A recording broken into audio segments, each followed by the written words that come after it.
কুরুক্ষেত্রের যুদ্ধে মহামহিম ভীষ্ম, দ্রোণাচার্য, কৃপাচার্য সবাই যখন কৌরবদের পক্ষে যোগদান করেছে, তখন বিদুর কেন যোগদান করলেন না?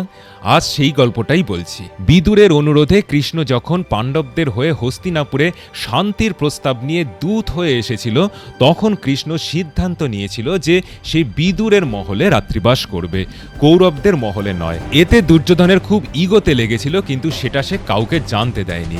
তারপরের দিন কৃষ্ণ পাণ্ডবদের জন্য শুধুমাত্র 5টা গ্রাম চায়।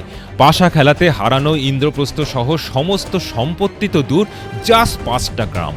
কিন্তু দুর্যোধন বলে, বিনা যুদ্ধে নাহি দেব সুচাগ্র মেদিনী। মানে যুদ্ধ ছাড়া এক টুকরো জমিও পাণ্ডবদের দিতে অস্বীকার করে দুর্যোধন। সঙ্গে দুর্যোধনের এটাও মনে হলো যে সে যদি কৃষ্ণকে বন্দী করতে পারে, তাহলে সে আরও সহজে পাণ্ডবদেরকে যুদ্ধে হারাতে পারবে। কিন্তু কৃষ্ণকে বন্দী করতে গেলে কৃষ্ণ বিশ্বরূপ ধারণ করে।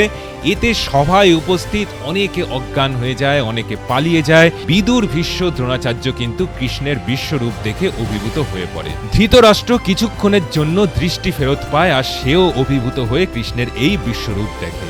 বিদুর কিন্তু দুর্যোধনের এই ব্যবহারে ক্ষুব্ধ হয়ে তাকে ভর্ৎসনা করে, কারণ তার অনুরোধেই কৃষ্ণ পাণ্ডবদের হয়ে শান্তি প্রস্তাব নিয়ে এসেছিল।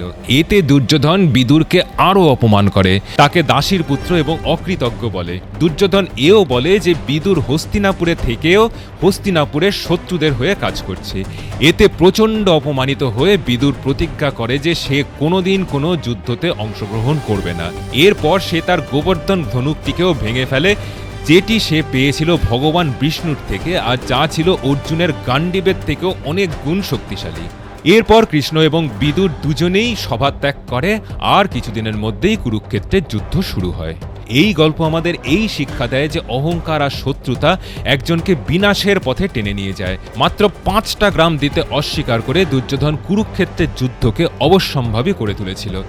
এই যুদ্ধে সে তার আত্মীয় স্বজন সহ সবাইকে হারিয়ে নিজেও প্রাণত্যাগ করে।